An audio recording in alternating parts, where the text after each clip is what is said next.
Salam alaikum Azulfillawan, bonjour. On dit qu'ils veulent se réconcilier, non pas les bourreaux et leurs victimes, mais les bourreaux, leurs copains et les autres bourreaux de leurs victimes communes. Ainsi, Yahya, l'éradicateur, le porte-étendard des janvieristes, celui qui avait juré que le nombre de victimes n'excédait pas 35 000 avant d'être démenti quelques jours seulement plus tard par le président Bouteflika qui affirma, lui, qu'il y avait eu au moins 200 000 morts. Ainsi, cet homme s'est-il découvert subitement des penchants au grand pardon pour arriver à des fins inavouées qui consisteront à changer encore une fois des dispositions de cette malheureuse constitution pour le seul intérêt du régime et sa pérennité.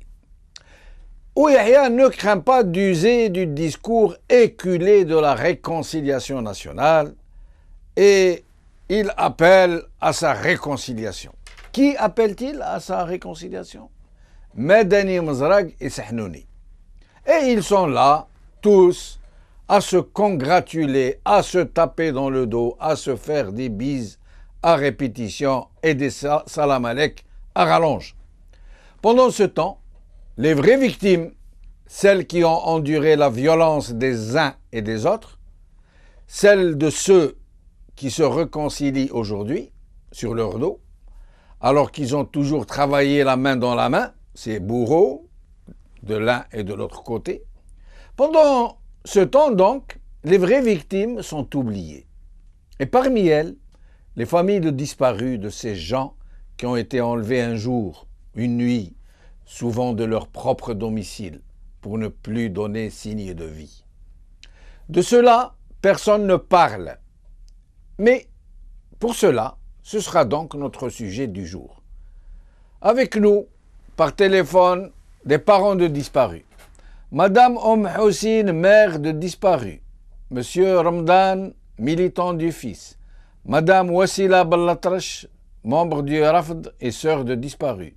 Monsieur Hassan Farhati, représentant SOS disparu. Alors, Madame Houssine, merci d'être avec nous.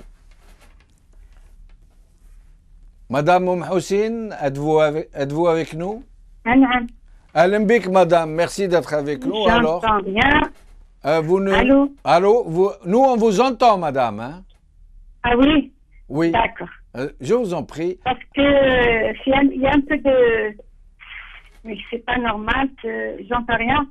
Vous m'entendez? Oui, on vous entend, madame. Parce que j'aimerais bien pour répondre à vos questions, c'est pour ça. Mais oui, bien sûr, vous m'entendez là? Rien, je ne sais pas, c'est une trafiche téléphone, j'entends rien. Ah ben, écoutez, madame, en tout cas, on vous entend. Essayez de parler, peut-être que ça va s'arranger. Alors, on va prendre un autre invité en attendant que le côté technique règle ce problème. Alors, madame Wassila Ballatrache? C'est Jamal bien. Allez, madame Ballatrache, merci de nous avoir rejoints. Merci à vous. Merci. Alors voilà, donc ces gens-là parlent encore de réconciliation, et se tapent dans le dos et désignent des personnalités nationales, des gens qui hier encore égorgeaient des gens, ou des takfiristes qui ont trompé les gens, qu'ils ont poussés à prendre les armes, et donc ils s'arrangent les uns les autres. Et pendant ce temps, les familles de disparus, silence radio, personne ne les a invités à participer, personne ne leur a demandé leur avis, personne ne leur a donné quoi que ce soit à espérer. Justement, c'est pour ça que nous insistons à être présents chaque semaine dans notre team. C'est pour ça que nous insistons à participer dans chaque émission qui traite le sujet de la disparition forcée. C'est pour cela justement qu'on frappe aux portes de la justice internationale, puisqu'ici en Algérie, comme vous venez de le dire, c'est silence radio. Ce sont les criminels ils se sont déjà réconciliés. Je crois qu'il faut mettre les choses dans leur contexte. Ils sont en train de faire une mascarade. c'est du théâtralisme, tout simplement. C'est pas une réconciliation, c'est pas, c'est juste un théâtre en plein air pour faire croire à l'opinion internationale, parce que celui du national ne les intéresse pas, pour faire croire qu'il y a un changement, qu'on est en train d'aspirer à une amélioration. Donc pour nous, rien de nouveau, nous n'attendons rien de ce régime. Je voudrais faire une petite précision par rapport à la rencontre où Yahya Madani Mzarek, où Yahya un jour avait refusé de voir Al-Khamis au Parlement. Là, il reçoit les takfiristes dans son bureau avec un très grand sourire, un large sourire, j'allais dire. Oui. Donc c'est leur problème, c'est pas le nôtre. Mais pour nous, on sait parfaitement qu'ils se sont réunis pour occulter le droit à la vérité. Madani Mzarek était à Constantine en 2005 pour faire la publicité pour le dossier de la réconciliation nationale. Il a tenté de joindre mon père, Allah yarhamou, pour le convaincre justement de se joindre à cette réconciliation. Mon père était offusqué. Comment se fait-il quelqu'un qui portait arme s'asseoir à la même table que Ould Abbas, que Belkhadem, et sous la garde des gendarmes. Il était sous la garde des gendarmes. Ces mêmes gendarmes qui étaient censés l'abattre ou le ramener vivant. Donc là, c'est quand même, Wassila Ballatrache, c'est quand même incroyable ce qui se passe dans ce pays, dans ce malheureux pays. Alors, cet émir de l'AIS, qui avait pris les armes, qui a dit lui-même, sans qu'on l'ait forcé de le dire, il a dit qu'il avait égorgé un jeune appelé de ses propres mains. Ce jeune appelé criait Yemma Yemma. Et il avait dit, j'ai même gardé sa Kalachnikov en souvenir. Et ce même personnage qui a fait des éloges funèbres au général Smaïl Ammari lorsque celui-ci décéda. Il l'a traité de Rajel, de F'el, et d'ailleurs il l'appelle que le Hajj, Rajel, le Hajj, F'el, le Hajj. Alors ce même personnage qui lui a sa part de mort, de sang, il vient, protégé par des gendarmes pour convaincre des victimes d'accepter la réconciliation. Pratiquement, c'est comme s'il demandait à ses victimes de demander pardon, à la limite. Il était dans une 406 d'ailleurs. Il voulait que mon père rentre dans sa voiture pour discuter avec lui. Donc pour moi c'était clair, pour mon père plutôt c'était clair, qu'il n'avait rien à se dire, qu'il était justement, ces repentis, ce sont eux qui ont vendu la cause des disparus. Donc pour nous c'est clair. Mais en tout cas notre combat et on se bat pas par rapport à Madani Mzarek ou ses amis ou tous ceux qui ont remis les armes. Notre combat se situe par rapport à ce système. Et je crois que ces gens font même partie du même système. Restez avec nous, Wassila Ballatrache. Madame Hussein. Madame Hussein. Bonjour monsieur, bonjour tout le monde. Bonjour, vous nous entendez maintenant, madame? Oui, très bien. Ah ben nous aussi on vous entend très bien et on ne demande qu'à vous entendre, vous exprimer sur cet oubli de ce régime qui parle de réconciliation, qui convoque des personnalités politiques, entre guillemets, des personnalités nationales, mais pas un mot sur les victimes des enlèvements, sur les disparitions forcées. Je vous en prie, madame, exprimez-vous. Voilà. Bon, pour répondre à vos questions, monsieur, pour la question des disparus, pour le dossier des disparus, ils ne peuvent pas répondre pour le dossier des disparus. Vous m'entendez? Oui, on vous entend, madame, on vous entend. Parce que le dossier des disparus, comme il le disait, moi j'ai les journaux de commencement de 93 à ce jour. J'ai gardé tous les journaux jusqu'à maintenant. Oui. Alors donc le dossier des disparus, c'est un dossier très épais pour eux. Oui. Alors c'est un dangereux pour eux, ils ne peuvent pas. Ils ne vont pas nous dire que vos enfants, ils sont morts, parce que les enfants, ils sont pas morts que comme ça. Les enfants, c'est notre pouvoir, c'est l'État algérien qui ont tué ces disparus. Donc, ils ne sont pas disparus, ils sont pas tombés dans la mer. Ils ne sont pas disparus, ils étaient à l'étranger, comme il disait. Alors, nos enfants, ils étaient enlevés à domicile. D'autres personnes, c'est dans la rue. D'autres personnes, c'est dans leur travail. Que chacun de ces disparus, ils ne sont pas que comme ça disparus. Il n'y a pas un vent qui est venu que ces gens ils étaient disparus par le vent. Non. Oui. Alors, ces gens, ils étaient enlevés. Exact, Voilà. exact. Alors, donc, comme moi, mon fils, il était enlevé dans mes bras. Mais madame... Alors, le temps, j'ai regretté. Oui. Oui. Ouais, madame, qu'est-ce que vous pensez de ces gens qui, à la limite, qui continuent à ne vouloir faire aucun geste à votre endroit, à l'endroit des familles disparues? Ils sont prêts à parler avec tout le monde, sauf avec les familles des disparus. C'est tout à fait normal. Oui, c'est tout à fait normal. Ça nous fait très très mal au cœur. Qu'est-ce que nous sommes nous? Oui. Est-ce que nous sommes des Algériens? Est-ce qu'on a notre carte algérienne? Qu'ils nous le disent. Oui. Qu'ils ne sont pas des Algériens. Que nos enfants ne sont pas des Algériens, qu'ils nous le disent une fois pour toutes. Restez avec nous, Madame Hassan. Restez avec nous, Madame Houssine. Nous allons parler maintenant avec Monsieur Hassan Farhat, représentant de SOS Disparus. Monsieur Hassan, vous êtes avec nous? Alors oui. Alan, نسمعوا فيك سي حسن فرحات. Merci d'être avec nous. Il n'y a pas de quoi, Monsieur Jamal. On vous remercie de nous avoir donné cette opportunité pour parler sur le dossier. Oui. Vraiment, c'est affreux de la part de ce pouvoir qui ne veulent pas discuter avec les victimes. Ils ignorent tous les victimes. De toute façon, ils les ont ignorés depuis 62, je ne sais pas jusqu'à maintenant. Donc, on ne doit pas oublier ça. Oui.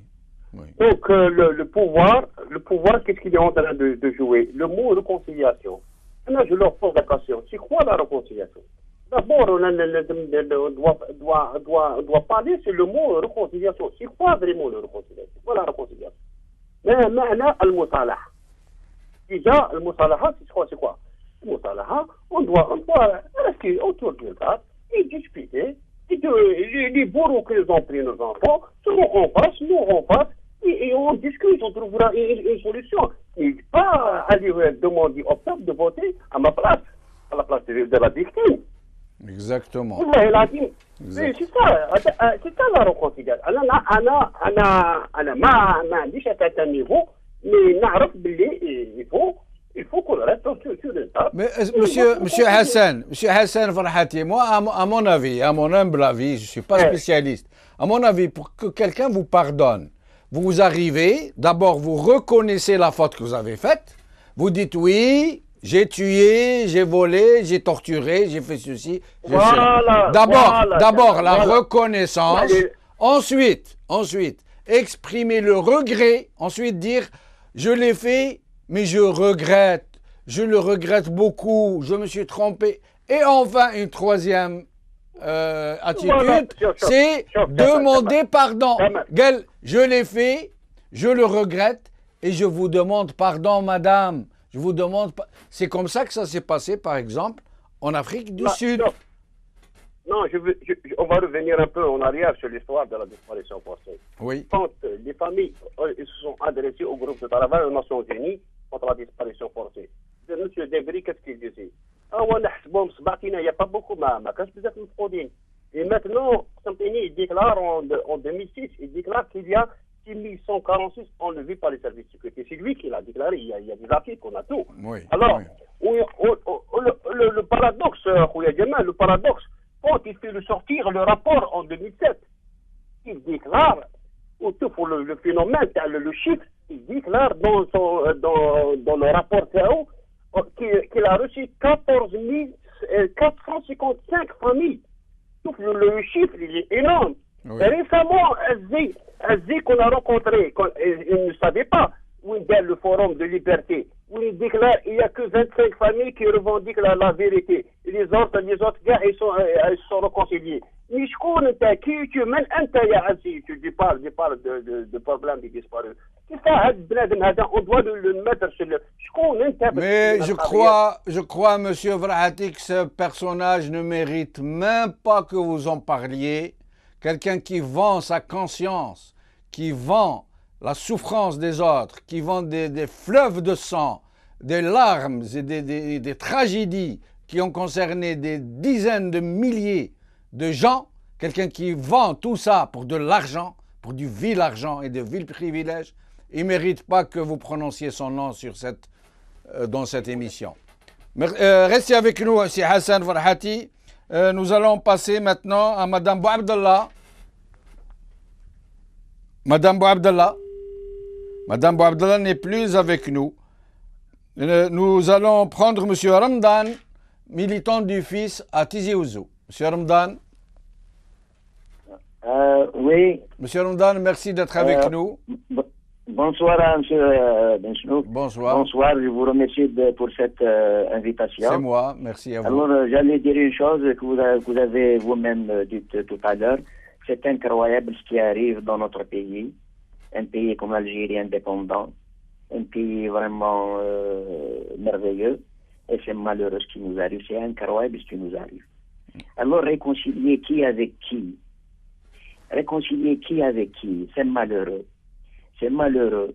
Ces manœuvres, c'est uniquement pour pérenniser encore le système.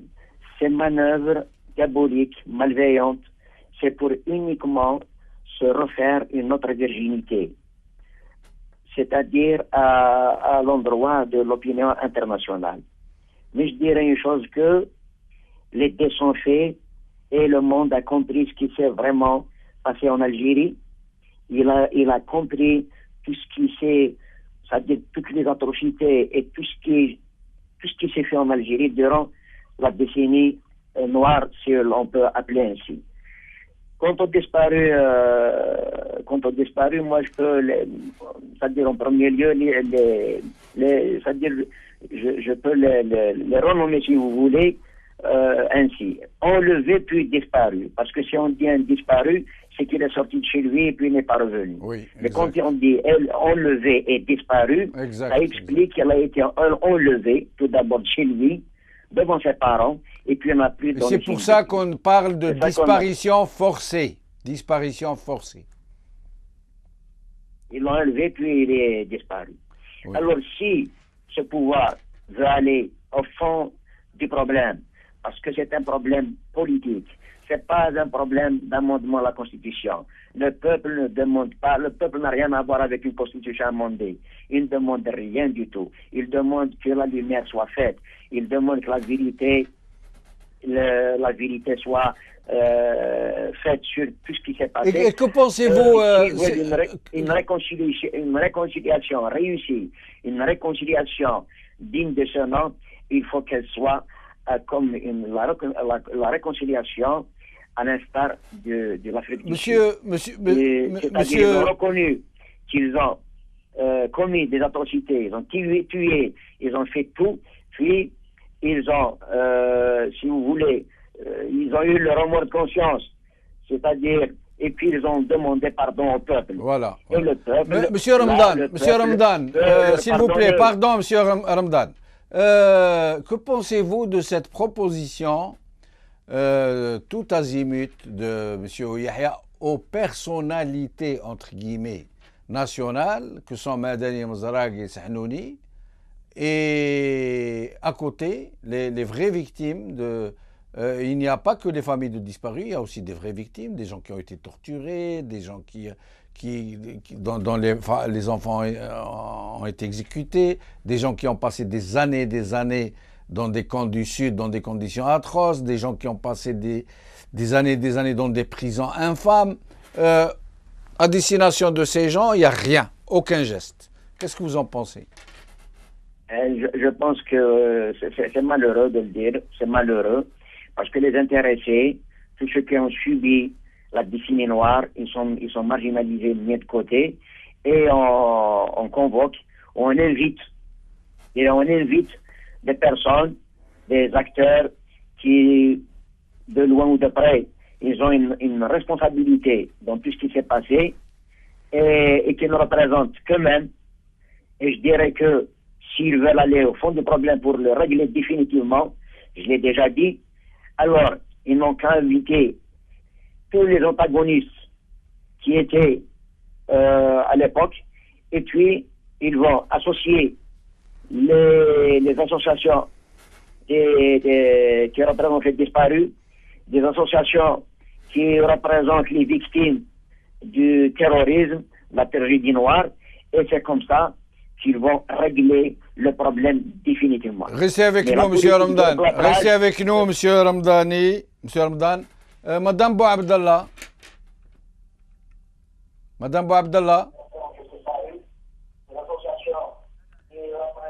Madame Bouabdallah, vous êtes avec nous? Oui, monsieur Jamel. Bonjour, je suis à madame. l'écoute. Bonjour. Alors, monsieur Ramdan, qui était avec nous de Tizi Ouzou, semble nous dire c'est normal que ce régime continue de se conduire comme ça, qu'il n'invite que ses copains coquins qui ont participé avec lui au carnage, et il se tape dans le dos, et qu'il n'invite pas les vraies victimes, parce que les vraies victimes ne sont pas unies. Les familles, quand vous prenez que les familles de disparus, vous êtes de nombreuses organisations, associations, chacun tire de son côté, vous ne vous entendez pas, vous ne vous mettez pas d'accord, vous ne vous alliez pas, et c'est normal que vous resterez tout le temps faible et que votre parole ne sera jamais entendue. Madame Bouabdallah. Oh. Allô? Oui, Madame Bouabdallah, c'est un constat que je viens de faire, j'aimerais que vous le commentiez. Justement, vous savez, la parole, des fois j'entends, des fois ça part, donc j'ai pas, si vous pouvez bien me répéter. Oui, je vais vous répéter en condensé. Oui. Le monsieur qui passait avant vous dit que si les victimes ne s'allient pas, ne s'unissent pas contre un seul régime, toutes les familles des enfants des disparus, toutes les victimes du terrorisme, s'ils ne se mettent pas tous ensemble pour lutter contre ce régime, leur voix ne sera pas entendue. Ils resteront faibles et le régime ne tiendra aucun compte de leurs demandes. Bon, merci à vous pour la question, Monsieur Jamel. Oui. Moi, je dirais que nous, on a toujours été unis, malgré que c'est normal qu'il y ait des divergences comme ça, mais le fond du problème, on est toujours unis et on se battra tous les jours pour la cause des disparus. Pour ce qui est de la réconciliation nationale, on l'a fait avec les personnes qui sont touchées. Comme nous, les familles de disparus. Nous avons perdu nos enfants, nos chers, nos parents, nos maris et tout ce qui s'ensuit. Donc, si l'État veut discuter et faire la réconciliation, il faut qu'on s'assoie autour d'une table et qu'on discute et qu'il y ait les auteurs qui ont été la cause de ce qui est arrivé et de dire, avant d'aller le Moussalaha, il faut d'abord qu'il y ait le Moussalaha. Il faut qu'il y ait la vérité, qu'ils nous disent toute la vérité. Et là, on appellera que ce serait une réconciliation. Ce n'est pas ramener des gens, bon, je dirais que par-ci et par-là, et discuter avec eux et laisser les gens à qui le problème, ils sont touchés de très près du problème, qu'ils ont vécu le martyre depuis la décennie noire, je dirais. Restez avec nous, Madame Bouabdallah. Nous allons observer un court intermède et nous reviendrons à la deuxième partie de l'émission. Merci.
Salam alaikum min jadid. Bonjour, Azul Fillaoun.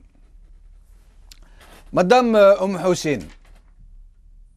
Madame Hussein. Oui, نعم. Ahlan bik, Madame Hussein. Alors, Merci beaucoup. dites-moi, pour que votre combat ne soit pas vain, pour que vous puissiez enfin arriver à ce que vous recherchez, vous ne pensez pas que le moment est venu de vous organiser de façon vraiment nationale, que toutes les victimes devraient s'unir, s'allier sous une seule et même organisation pour pouvoir porter très fort votre message? Oui, monsieur Jamal. Je réponds à votre question. Oui. Nous sommes tous unis, nous sommes tous réunis, nous sommes tous ensemble. Et même des fois, il y a des victimes comme il disait, des victimes des terroristes. Moi, je le dis, nous sommes tous des victimes. On est tous frappés d'un seul bâton. Exact. On est tous frappés d'une seule balle. La balle qui a frappé les familles des disparus, c'est la balle qui a frappé les terroristes. C'est ça. Alors, donc, nous sommes ensemble. Il nous a frappé d'une seule balle et d'un seul bâton, d'une seule personne. Alors Oui. que rien, que plus personne ne peut séparer l'un de l'autre. C'est ce que veulent faire, de nous séparer, antiterroristes, comment on disait, non, nous sommes tous des Algériens. Je suis sa sœur, elle est ma sœur. Je suis son frère, il est mon frère. Nous sommes tous des Algériens. Alors il nous a frappés, une seule personne qui a frappé tous ces gens-là. Il faut pas mentir. Normalement, il faut comprendre cette, comment dire, il faut qu'on comprenne que chacun de nous, il faut qu'il comprenne que ces gens-là, ces gens-là, je crois comment dire, elle n'est pas venue comme ça. Madame Hussein, Alors. je vais vous poser une Oui. question un peu difficile, un peu Oui, dure. oui. D'accord. Si demain vous rencontrez la maman de ce jeune dit que Medani Mazarak dit avoir égorgé de ses mains, vous la rencontrez, cette maman. C'est la maman d'un soldat qui a été égorgé par un islamiste Oui. armé Oui. qui le Oui. revendique, qui s'en vante même. Comment vous la verrez, cette dame? Est-ce que pour vous, elle endure les mêmes souffrances, qu'elle a, elle aussi, a droit au respect, que son fils a été injustement assassiné par des barbares? Je vais vous dire, frère Jamal, Oui. vous m'entendez? Je vous entends, madame. D'accord. J'ai une sœur, c'est ma voisine, à côté de moi. Peut-être maintenant elle m'entend, je ne sais pas. Peut-être que son fils, et à chaque fois son fils, je le rencontre, le fils de victime, le frère de victime, c'est un policier. Oui. Et l'autre, il était assassiné, c'est vrai, on l'a vu. C'est mon fils, il avait 7 mois quand il est disparu. Après 7 mois, il était sans mort de ce jeune-là. Voilà. Alors, la maman, elle est tombée dans mes bras. Oui. Je l'ai caressé comme je caresse mon fils. Elle est ma soeur jusqu'à maintenant. Et je suis sa soeur jusqu'à maintenant. Et c'est fait, il me rend visite. Mais elle ne vient pas parce qu'elle a dit, donc mon fils, il est mort dans cet immeuble. Bon, il n'est pas mort dans cet immeuble, il est mort dans le quartier. Ils l'ont assassiné dans le quartier, c'est vrai. Mais c'est ma soeur hier, aujourd'hui et demain. Voilà. Bravo. Alors bravo. que plus personne ne peut faire séparation entre l'un et l'autre.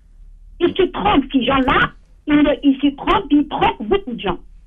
Voilà. Merci. C'est pour vous le dire carrément. Merci, C'est madame vrai, il Hussein. est assassiné, on l'a vu, c'est un voisin, et c'est un ami à mon fils, ils étaient dans la même école, ils étaient ensemble, j'ai la photo, son fils et mon fils, ils étaient ensemble, j'ai la photo toujours, elle est toujours avec moi. Si peut-être un jour vous venez, je vais vous la montrer. Il s'appelle Ali.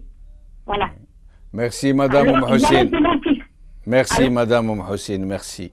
وسيلة بالأطرش. وسيلة بالأطرش. Je suis avec vous, si jamais. Wassila, vous venez d'entendre Madame Hussein. Vous adhérez à cette attitude de considérer toutes les victimes de cette période noire comme étant des victimes, sans surenchère entre les autres. Ce sont toutes des victimes. Les soldats, les policiers, ou leurs familles et les enfants des islamistes qui ont été assassinés ou enlevés ou torturés. Est-ce que vous adhérez à cette démarche de considérer toutes les victimes de ce terrorisme d'État, parce que c'est l'État, ce régime qui était derrière, de quelque côté qu'il soit. Est-ce que vous adhérez à cette démarche? Allez-y, madame, je vous en prie. Oui, vous venez de répondre. C'est-à-dire que nous sommes tous victimes du même système. Le policier, le gendarme, le militaire, le simple jundi, il vient d'où? C'est le fils du peuple. C'est tout comme mon frère disparu, le fils de Aziz, le fils de Hossein. Nous sommes tous nous sommes les pauvres, fakakers pour reprendre l'expression. Donc qui est mort dans cette décennie noire? Qui est mort dans cette décennie noire? C'est les enfants, d'ailleurs c'est les meilleurs enfants du peuple. Ceux qui étaient fidèles dans leur travail, c'est-à-dire les militaires engagés et qui croyaient férocement défendre l'État, défendre la République algérienne, ils sont morts justement en pensant qu'ils sont en train de défendre le pays. Ils faisaient leur travail. Pour nous, les victimes de la disparition forcée, nous avons payé cher l'engagement, le vote pour le fils ou l'appartenance à la tendance islamiste. Nous sommes d'ailleurs les victimes de Reda Malik. La réconciliation doit changer de camp. Nous sommes dans le même camp que les déportés. La peur doit changer de camp. Oui. Donc nous sommes tous victimes. Je ne fais pas la distinction. La douleur de la maman du policier est la même douleur que la maman du disparu, avec une différence. La première, elle a eu droit au deuil, elle a eu le corps. La seconde attend toujours soit la vérité sur le sort de son fils, mort ou vivant. Merci Wassila Ballatrache, merci. Hassan Farhati, vous venez d'entendre Wassila et Madame Hossein qui reconnaissent que toutes les victimes se valent, qu'elles ont toutes été injustement tuées au moment où leurs tortionnaires ou leurs bourreaux ou ceux qui les ont fait tuer se réconcilient aujourd'hui et se retrouvent dans des salons feutrés avec de l'apparat et tutti quanti. Est-ce que vous adhérez vous-même à cette démarche, Monsieur Farhati, de considérer toutes les victimes du terrorisme comme étant égales, sauf bien sûr que celles des disparus, comme vient de le souligner Wassila, n'ont même pas pu enterrer les leurs, si tant est qu'ils sont morts? Je vous remercie beaucoup, Jamal, pour cette question, parce qu'il ne faut pas oublier que nous, on travaille avec d'autres victimes. On a créé une coalition en 2005 avec d'autres victimes. Je ne sais pas si vous êtes au courant ou non. Nous, on travaille avec Somoud, on travaille avec des Aéronats, on fait des rapports périodiques.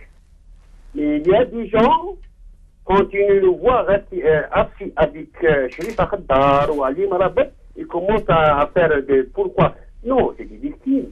On doit travailler avec des victimes. Ces victimes-là, qu'est-ce qu'ils cherchent? Ils cherchent la vérité comme nous. Ils cherchent la justice, que la justice soit faite. C'est ça. Elle dit, on l'a créé pour vous répondre donc à la question. Nous, on travaille avec, on a créé une coalition depuis 2005. On travaille jusqu'à maintenant, 2014, on travaille ensemble. Revenant, tu as posé une question que les associations ne travaillent pas ensemble. Nous, SOS Disparu a dit qu'on est dans le monde entier.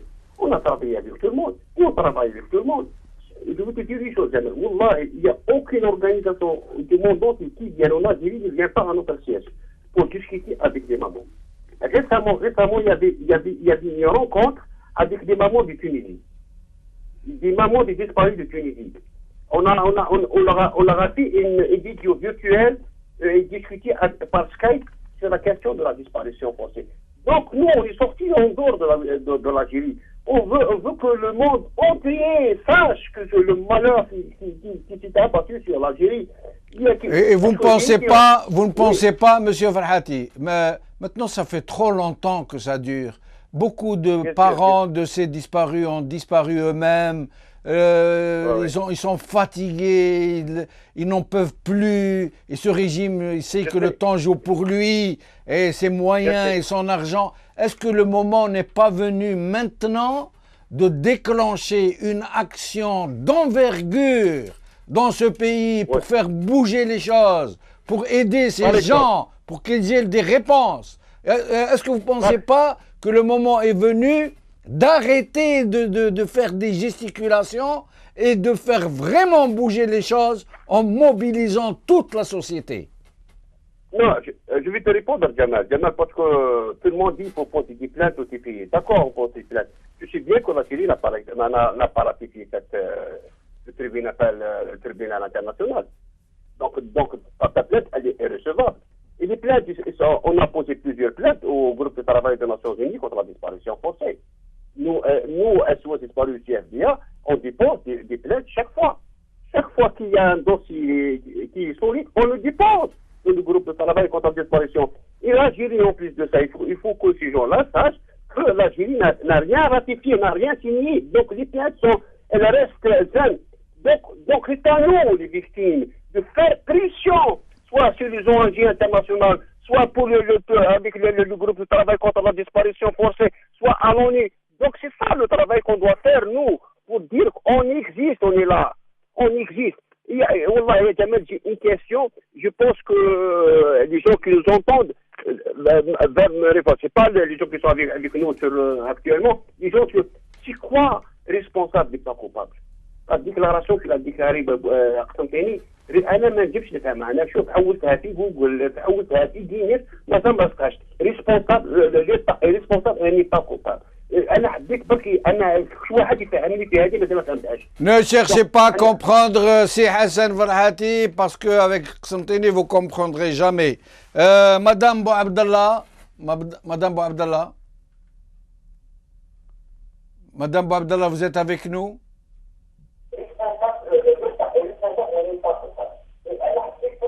Madame Bouabdallah,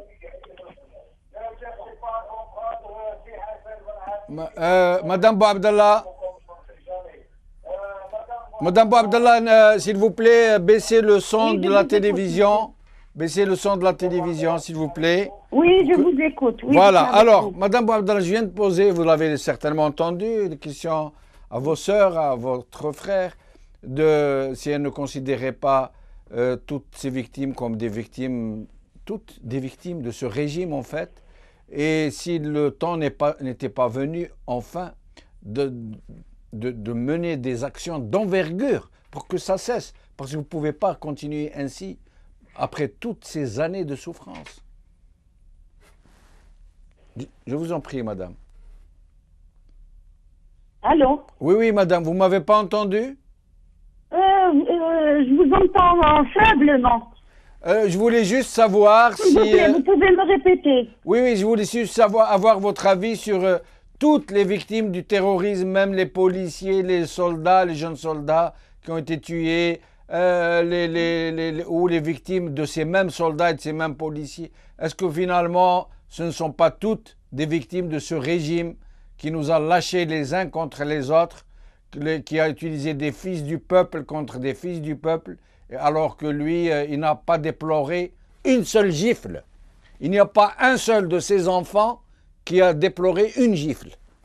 Est-ce que vous ne pensez pas que le moment est venu de reconnaître ces victimes comme étant tous les fils, les enfants de l'Algérie, des victimes à mettre toutes dans nos cœurs et de nous battre pour réclamer justice pour elles toutes, sans discernement? Oui. Je sais que c'est dur, ce que je vous demande. C'est très très dur. Je sais. Mais moi, je dirais que, comme vous l'avez dit, vous avez tout dit, je cherche mes mots, moi. Nous sommes tous des victimes. Famille de terroristes, ou famille de disparus, ou famille de... On est tous des victimes. Et la douleur est la même, comme a dit Wassila. On est tous des victimes et la douleur est la même. Sauf que nous, les familles de disparus, nous ne demandons que ça, à s'unir, à se serrer les coudes pour aller au devant et taper bien fort pour réclamer nos droits. Voilà. Mais comme on dit, Yalil Asaf, moi je vais vous dire une chose et je ne dirai pas plus, que les familles, le problème des disparus, c'est devenu un leadership, monsieur. Oui. Et tout le monde veut mener la barque tout seul. Finalement, on ne peut pas mener la barque tout seul. Nous sommes tous dénoyés et on cherche tous une main où tenir et sortir. Donc, personne ne peut guider l'affaire des disparus seul. Il faut, on laisse les divergences de côté et unir nos forces et aller au-devant pour réclamer la vérité et la justice. Merci Madame Bouabdallah, mais je vous rappelle seulement que dans toutes les formes d'organisation sociale de ce genre en Algérie, il y a toujours des opportunistes qui arrivent pour faire de ces mouvements des sortes de fonds de commerce, pour leurs privilèges, pour avoir des petites affaires, pour faire de l'affairisme. Ces gens-là, il faut les écarter sans pitié et vous unir entre vous les vraies familles des victimes du terrorisme. Monsieur Ramdan. Oui. Alors, vous serez le dernier à intervenir. J'aimerais que vous nous disiez ce que vous pensez de la situation, de ces réconciliations entre gens qui tuaient le peuple algérien. Ils sont en train de se réconcilier entre eux. Au moment où les familles des victimes du terrorisme, des familles des victimes des enlèvements, des rapts, des séquestrations, au moment des torturés, d'anciens internés dans les camps de concentration du Sud, des gens qui ont été tués sur les bas-côtés des routes, des gens dont on ne sait rien depuis des années, tous ces gens-là qui se comptent par millions. Je ne parle pas des déplacés, de ceux qui ont été obligés de quitter leur maison, leur ville, leur terre, leur travail. Tous ces gens attendent qu'on leur rende justice. Et pendant ce temps, les personnalités nationales se rencontrent dans des salons d'honneur et font ripaille en se tapant dans le dos. Donc, le dernier mot vous revient en tant que militant du FIS. Merci. Mon frère Jamal, en premier lieu, je compatis à la douleur des familles des victimes des disparus, en premier lieu. Et je dirais une chose, je peux leur dire ceci, ne comptez pas sur ceux qui ont créé les problèmes pour les résoudre. Ça, il faut aller de l'avant, il ne faut pas lâcher. Et je dirais encore que tout le monde est victime de ce système depuis 62 à nos jours. Et ça disait tout le monde qui est dans le même bain. Peut-être les familles des disparus n'ont pas eu le privilège d'avoir le deuil de leurs chers disparus, de leurs enfants, malheureusement. Mais compter sur ceux qui ont créé les problèmes pour les résoudre, je crois que ce n'est pas la solution. Et je fais un appel à ceux qui vont se réunir le 10 juin, à l'opposition qui va se réunir le 10 juin, à inviter les responsables des associations de toutes les victimes de la tragédie nationale, et les disparus, et les internés du Sud, et tout le monde doit se retrouver, même en tant qu'observateur. C'est-à-dire, c'est malheureux si l'État ne dit rien et ne parle plus de ces disparus, de ces familles, de toutes les victimes de la tragédie noire, et que encore l'opposition va les oublier. Et si on fait ça, c'est malheureux pour l'Algérie, c'est malheureux pour un pays comme l'Algérie. Et حاشا ربي سبحانه عز وجل اللي يجيب لنا النصر من عنده بإذن الله تعالى. Et tout le monde répondra de ces actes. C'est ce que je dirais aux familles. Je leur dirai encore courage, ne baissez pas les bras, et toute la lumière va être faite un jour ou l'autre. Et je dirais encore une chose sur la justice, surtout la justice. Dans une république où la justice ne règne pas en empire absolu, la liberté n'est que 20 mots. Alors je fais appel à la justice, qu'elle soit une justice, c'est-à-dire autonome, libre, et qu'elle doit faire son travail, et le juge ne doit pas avoir peur. Merci. Et la justice ne doit pas avoir peur, il faut éclaircir les choses pour le peuple, et c'est comme ça, Inch'Allah Ta'ala, qu'on va trouver, Inch'Allah, une solution. Merci beaucoup, M. Farhati. Sauf que pour le problème de la justice, il ne faudra pas trop y compter tant que ce peuple ne s'est pas pris en charge et n'est pas réussi à produire une vraie république et à fonder une vraie première république dans ce pays. Ne vous attendez pas à ce que la justice soit libre, indépendante et juste. Cette émission est maintenant terminée. Je vous dis au revoir. À la prochaine. Salam alaikum. Azul Fillaoun.